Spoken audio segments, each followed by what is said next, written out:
আমি ছোটবেলায় প্রায় ১০ থেকে ১২ বছর বয়সে রোমান্টিক হিন্দি সিনেমা দেখতে শুরু করি।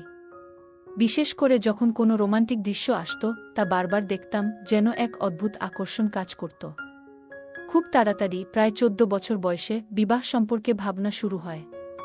মাঝে মাঝে মনে হতো, যদি কখনো বিয়ে করি, তবে হয়তো স্বামীকে অন্য কোথাও যেতে হবে না এবং আমি সব সময় স্বামীর পাশেই থাকব।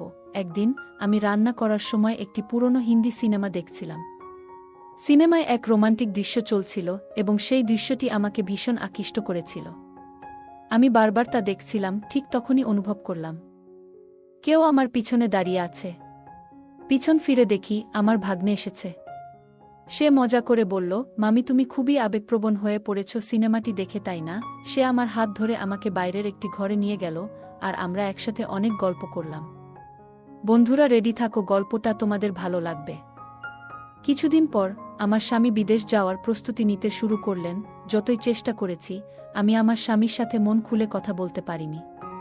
২৫ বছর বয়সে বিয়ে করার ইচ্ছা ছিল, কিন্তু ১৪ বছর বয়স থেকেই মনে হচ্ছিল কোনো সম্পর্কই যেন টিকে থাকে না। আমার জন্য অনেক প্রস্তাব এসেছিল, কিন্তু কোনোটাই স্থায়ী হয়নি। প্রতিবার যখন কিছু শুরু হতো, তা আবার হঠাৎ করেই শেষ হয়ে যেত। আমি ঘন্টার পর ঘন্টা আমার রুমে বসে থাকতাম, মন ভার হয়ে থাকত। সান্ত্বনার জন্য মোবাইল তুলে রোমান্টিক হিন্দি সিনেমা দেখতে শুরু করতাম। সেই মুভিগুলোতে কেউ যখন ভালোবাসা প্রকাশ করত বা প্রেমের কথা সবার সামনে ঘোষণা করত, তা দেখে মনে হতো আমিও এমন কিছু চাই। মাঝে মাঝে ভাবতাম, আমার বিয়েতে আমি আমার স্বামীর সাথে মেহেন্দি অনুষ্ঠানে নাচব, যেমন এখনকার মেয়েরা করে। আমি প্রায়ই এসব ভালো মুভি দেখতাম, যেখানে জীবনের প্রতিটি মুহূর্ত শেয়ার করা হয়। রোমান্টিক দৃশ্যগুলো আমার সবসময় খুব প্রিয় ছিল। বারবার সেগুলো দেখে আমি স্বপ্নে মগ্ন হয়ে যেতাম। তখন আমার ভেতরে একটা তীব্র ইচ্ছা তৈরি হয়েছিল, যাই হোক, আমি বিয়ে করতে চাই। কিন্তু সমস্যাটা ছিল, কেউ আমাকে পছন্দ করত না। যত বড় হতে লাগলাম, ততই অনুভব করতাম আমার ছোট কোনো বন্ধুর বিয়ে হয়ে যাবে, আর আমি দূর থেকে দেখব। যখনই এমন কোনো দৃশ্য সামনে আসত, মনে হতো আমারও এমন কিছু হওয়া উচিত ছিল, কিন্তু তা কখনো ঘটত না। মাঝে মাঝে কেউ ঠাট্টা করত, এখনও বিয়ে হয়নি কেন? বাড়িতে বসে শুনতে হতো নানা কথা, যেমন এ কাজটা করো, ওটা করো। সবাই তাদের নিজেদের জীবন নিয়ে ব্যস্ত ছিল। কেউই আমার অনুভূতির দিকে তাকাত না, যেন আমি অদৃশ্য হয়ে যাচ্ছিলাম ধীরে ধীরে। এভাবে আমার মন ভারাক্রান্ত হয়ে পড়ত, আর আমি মাকে বলতাম, যে সম্পর্কই হোক, কোনোভাবে আমাকে মেনে নিন। এমনকি যদি কেউ আমার চেয়ে অনেক বয়স্ক হয়, তবুও আমি কোনো দাবি করব না। আমি ভেবেছিলাম, যদি দরকার হয়, শুধু শুকনো রুটি খেয়েই বাঁচব। তারপরেও আমাকে বিয়ে দিন, আমি আর বাবার বাড়িতে থাকতে চাই না তোমাদের বোঝা হয়ে। মাঝে মাঝে মনে হতো, আমার ভবিষ্যৎ কেমন হবে, আর সেই সময়টা কখন আসবে। আমার বন্ধুদের বিয়ে হয়ে গেল, আর তারা তাদের নিজ নিজ জীবনে এগিয়ে গেল, আর আমি যেন সময় থেমে আছে আমার জন্য। একদিন মা আমাকে বকাঝকা করতে শুরু করলেন। কিছু কথা বলছিলেন, যা শুনে মন খুব খারাপ হয়ে গিয়েছিল। মার আগে চপ্পলটা খুলে হাতে নিয়েছিলেন, আর আমি তাড়াতাড়ি সরে গেলাম। রেগে গিয়ে বললাম, এইসব কথা তুমি যদি ভাই বা বাবাকে বলো, তাহলে আমিও তাদের সামনে যা বলার বলবো। আমার এই কথায় মা খুব ক্ষুব্ধ হলেন, কিন্তু আমি তখন আর পিছিয়ে আসিনি। পরবর্তীতে এক সম্পর্কের প্রস্তাব এলো, যা সবাই মেনে নিল। খুব দ্রুত সবকিছু এগোলো, ১ মাসের মধ্যেই সব ঠিক হয়ে গেল। বিয়ের কিছুদিন পর জানতে পারলাম, আমার স্বামী কুনাল বিদেশে মালয়েশিয়াতে কাজ করেন। যদিও সব কিছু দ্রুত ঘটল, তবুও আমি শেষ পর্যন্ত সন্তুষ্ট যে সবকিছু ভালোভাবে মিটল। সে সেখানে একজন ট্যাক্সি চালক হিসেবে কাজ করত, তাই ১ সপ্তাহের জন্য এসেছিল। যদি ও দুবাইতে থেকে যাওয়ার সিদ্ধান্ত নেয়, আমি তাকে যাইতে মানা করি, কিন্তু সে বলে পরিবারের দায়িত্ব সব আমার উপর। তার মধ্যে আমার এক ভাগনা আমাদের সাথেই থাকে। তাকে পড়াশোনা করার দায়িত্ব আমার। ভারতে যদি সে ট্যাক্সি চালায়, তেমন কিছুই হবে না, কারণ ও শুধু এই কাজটাই জানত। আমি তাকে বলেছিলাম, আমি দুবাইতে ভালোই আয় করছি। আমি বললাম, আমাকে সঙ্গে নিয়ে যাও, কিন্তু ও মুচকি হেসে বলল, দুবাইতে যেতেই তো চাও, কিন্তু সেখানে নিজের কোনো বাসস্থান নেই। আমি মালিকের ওয়ার্কশপে ঘুমাই আর ট্যাক্সি চালাই। বছরে একবার বাড়িতে আসি, তাও মাত্র ১৫-২০ দিনের জন্য। এই কথা শুনে আমার মনটা খারাপ হয়ে গেল। আমার মনে হলো, হয়তো এই বিয়েটা আমার জীবনের দুঃখ কমাবে না, কিন্তু স্বপ্নগুলো যেমন দেখেছিলাম, সেগুলো কখনোই পূর্ণ হলো না। তবুও সে ছিল এক প্রকার আবেগহীন। কখনো আমার প্রশংসা করেনি, অনুভূতি প্রকাশ করতেও দেখা যায়নি। স্বামীর সাথে বছরে মাত্র 15-20 দিন থাকা খুবই কঠিন ছিল। তার মা এবং আমি বুঝতে পেরেছিলাম যে সে তার পরিবারের যত্ন নিতে পারবে, কিন্তু যখনই রাগ হতো, কিছুই তাকে বিরক্ত করত না। বিদেশে ফিরে যাওয়ার পর আমি আবার সেই একাকিত্বে ডুবে গেলাম। রাতে ঘুম হচ্ছিল না, আর দিনে মাত্র 10 মিনিটের ভিডিও কলে তার সাথে কথা বলতাম। বোন আর ভাইয়ের মাঝে মাঝে কথা শুনতে পেলে মনটা হালকা হতো। শাশুড়ি আর শ্বশুরবাড়ির অন্যান্য মানুষজন রান্নাঘরের কাজগুলোতে আমাকে সাহায্য করতেন না। একসময় ঘুমের বড়ি খেয়ে তাড়াতাড়ি ঘুমাতে যেতাম। যেন একাকিত্ব কিছুটা কমানো যায়, আমি নিজের সঙ্গেই লড়াই করছিলাম। ছোট ভাই নাহিদের সাথে একা একা সময় কাটতাম। আমি তার মামি হই। সে এখানে থেকে পড়াশোনা করে। নাহিদ বেশ কথা বলতে ভালোবাসত এবং প্রায়ই তার বিশ্ববিদ্যালয়ের মজার গল্প শোনাত, কিন্তু আমি সেসব গল্পে তেমন আগ্রহী ছিলাম না। একদিন রান্না করতে করতে একটি হিন্দি মুভি দেখতে শুরু করলাম, তবে মাঝপথে বিরতি নিয়ে পরে আবার দেখার পরিকল্পনা করলাম। বিকেলে একটু বিশ্রাম নিচ্ছিলাম, আর নাহিদ তখনও বিশ্ববিদ্যালয় থেকে ফিরছিল। আমি নিজেই সবজি রান্না করছিলাম এবং রান্নাঘরের চেয়ারে বসে সিনেমাটি দেখছিলাম। টেবিল আর চেয়ারগুলি সবসময় একই জায়গায় থাকত, যেখানে আমি সাধারণত নাস্তা আর দুপুরের খাবার খেতাম। মুভিতে এতটাই মগ্ন হয়ে গিয়েছিলাম যে হঠাৎ বুঝতে পারলাম কেউ আমার পিছনে দাঁড়িয়ে আছে। পেছন ফিরে দেখি নাহিদ খুব কাছেই দাঁড়িয়ে আছে। সে গম্ভীর মুখে বলল, মামি প্লিজ খাবার তৈরি করো। আমি একটু বিস্মিত হলেও মোবাইল বন্ধ করে দিলাম। এরপর থেকে নাহিদ এর আচরণে কিছু পরিবর্তন লক্ষ্য করলাম। আগে কখনো সে আমার ঘরে আসতো না, কিন্তু এখন নানা অজুহাতে ঘরে ঢুকতে শুরু করল। মাঝে মাঝে বলে, মামি চলো তোমার ঘরে বসে সন্ধ্যার চা খাই। শাশুড়ি প্রায় সন্ধ্যায় নিজের ঘরে চলে যেতেন, আর আমি তখন একাই থাকতাম। একদিন সন্ধ্যায় চা নিয়ে ঘরে ঢুকলাম, দেখি নাহিদ আমার মোবাইলের দিকে তাকিয়ে আছে। আমার একটু অস্বস্তি লাগছিল, তাই চুপচাপ মোবাইলটা নিয়ে ড্রয়ারে রেখে দিলাম। চা খেতে খেতে সে জিজ্ঞেস করল, মামি তোমার কোনো সিনেমা বেশি ভালো লাগে?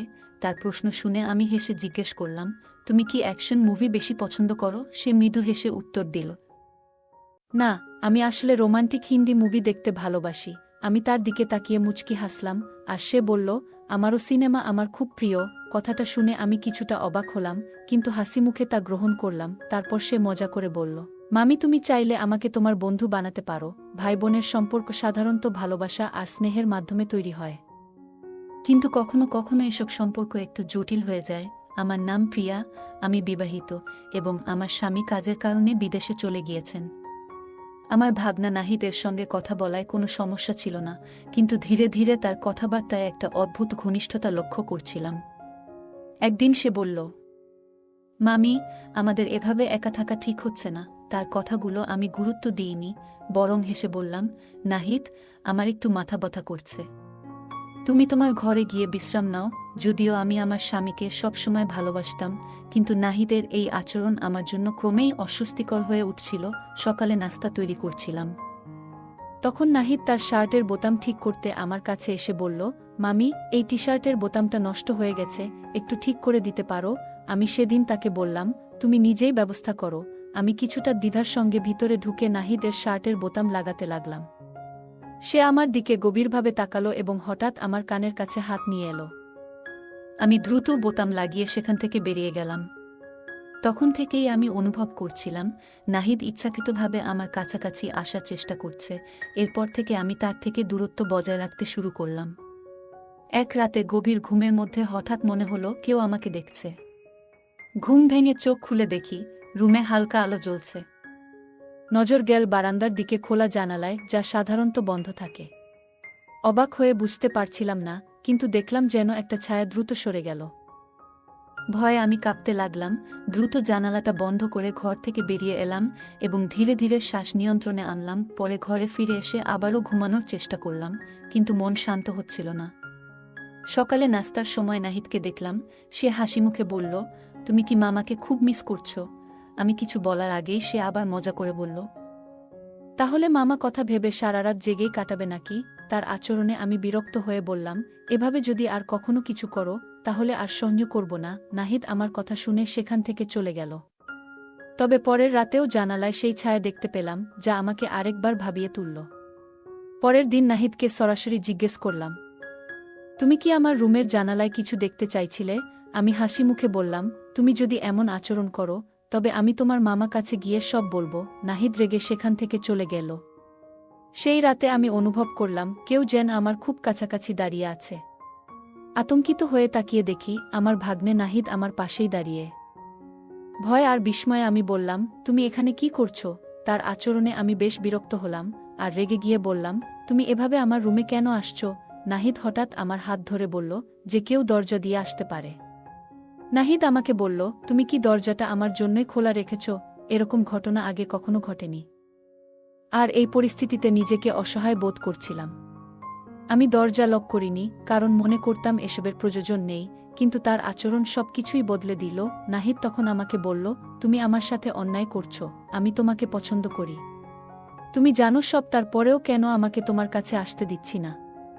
এসব বলে সে চলে গেল। তখন আমি তাকে কি বলবো ভাবতে পারছিলাম না। পরদিন আমি ভেবেছিলাম স্বামীকে সব জানাবো, কিন্তু সাহস পেলাম না।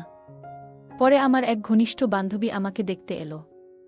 আমি তাকে পুরো ঘটনা খুলে বললাম। সে বলল, তোমার ভাগ্নে শুরু থেকেই দূরে রাখার চেষ্টা করা উচিত ছিল।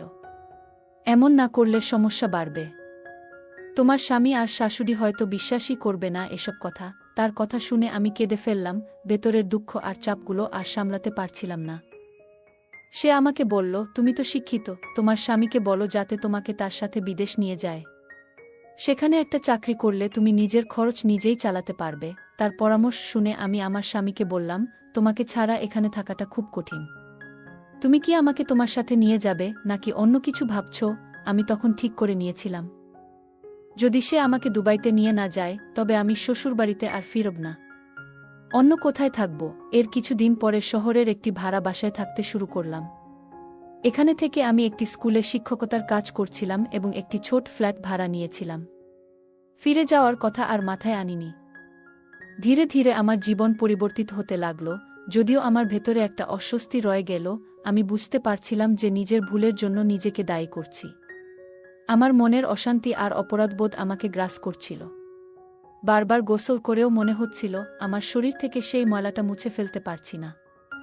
আমি বুঝতে পারলাম একটি ছেলের সন্তান জন্ম দিয়ে ৮ বছর ধীরে ধীরে পেরিয়ে গেল।